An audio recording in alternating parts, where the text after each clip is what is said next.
YouTube, what's going on? It's the Wise Folk back here today with another video. This one is going to present some very humorous tips about global warming. And if you don't find these tips funny, well, you don't have a sense of humor. Okay, let's get into it.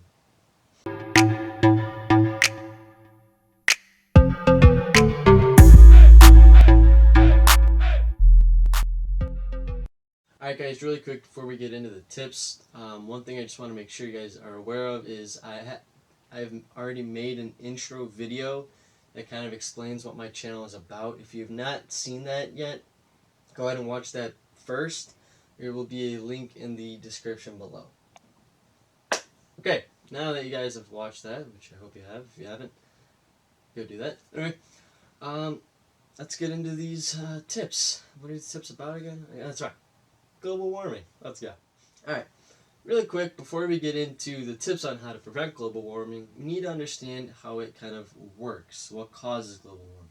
Now again, this is a basic kind of understanding of it, but here's my intake. Not mine, but due to my research.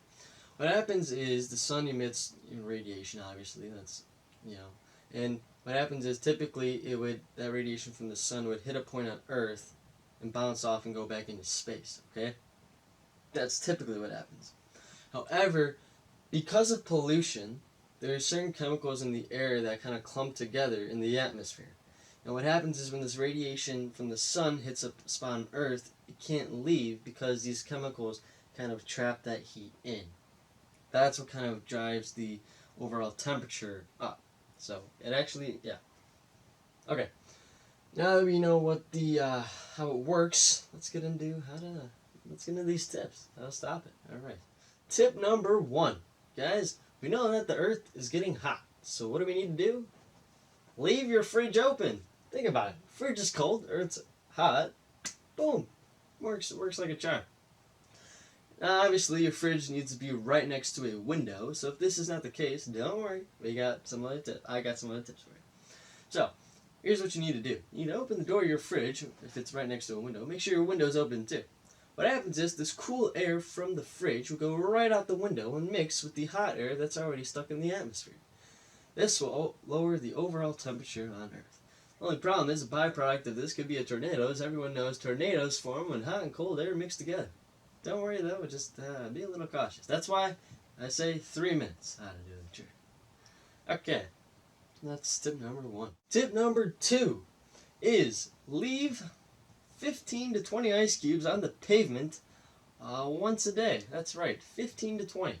What happens is, when you leave the ice cubes out on the pavement, it has to be pavement, it can't be grass or anything, is these hot radiation in the air will target these ice cubes. When it melts these ice cubes will give off a cool sort of air, and that'll obviously go into the atmosphere where this hot air is already sitting.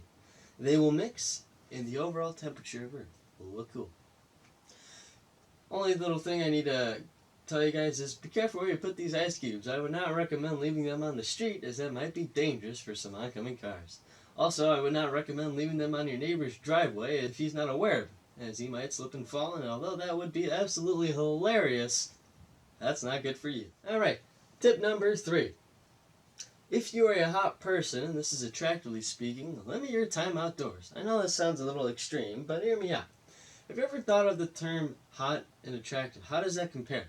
Well, let me tell you. If you are a hot person, you are considered attractive. Why are you considered attractive? Because the hot radiation is attracted to you. That's what makes you hot. Okay? So if you think about this, here's a prime example. Okay? Florida in the summer versus Florida in the winter. Florida in the summer has a temperature of about 90 degrees Fahrenheit. Now, if we look at that in the winter, it has a temperature of about 77 degrees Fahrenheit. That's almost a 13-degree difference, okay? Now, I was thinking to myself, what causes such a significant difference between Florida in the summer versus Florida in the winter? And here's what I came up with. A lot of hot people travel to Florida in the summer for vacation. What happens is, because they're all on the beach and everything and outside, that hot, radiation and everything is attracted to them because they are hot, attractive people. Now, don't get me wrong, people go to Florida in the winter. However, that hotness index does not really compare, it's not on the same level as that of the hotness index in the summer. So, all in all, if you're a hot person, limit your time outdoors. Alright, tip number 4, guys, is this one has to do with the Earth's atmosphere. Now, we know that the Earth's, has many layers in its atmosphere, and one of which, I don't know how many there are in total, one of which is the ozone layer. This layer apparently keeps some radiation out from the sun or something. However, if it keeps stuff out, that doesn't mean it just keeps stuff out from the sun. It also keeps stuff out from space in general. Now, what happens is, well, think about it. We know space is cold. If you've ever seen a space movie, we know space is cold. So, if we can find a way to burn this ozone layer, the cool air from space will be able to come directly in to the Earth, and therefore lowering the temperature. Don't worry, I've done all the calculations in my head. I do not see any flaw within this plan. And that is tip number 4. Alright guys, so I hope you liked these tips. I hope you were able to get a laugh out of them.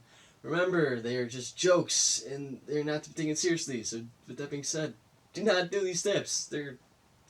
Just don't do it. Don't do it. Okay, that's all I gotta say. Just do not do these tips. And since we're already on the topic, guys, global warming actually is an issue. I don't know if you guys are aware of it. It is true. I don't know how many of you think it's a myth, but it isn't. How that actually works, I always said in the beginning, that's true. Pollution actually traps the heat in, and that's why the temperature is going up. So, some ways to limit, help is to reduce the amount of planes, trains, and automobiles you use. Yeah. If you don't get it, it's a funny joke. I don't know if you... Okay. Anyway, yeah, so just be a little cautious about the amount of energy you guys can use up, and yeah, we should be good. So yeah. Anyway, don't forget to like and subscribe. That'll help me out a lot. And stay tuned for some future content. I don't know what it'll be yet, but I think you'll find it just as interesting as this video.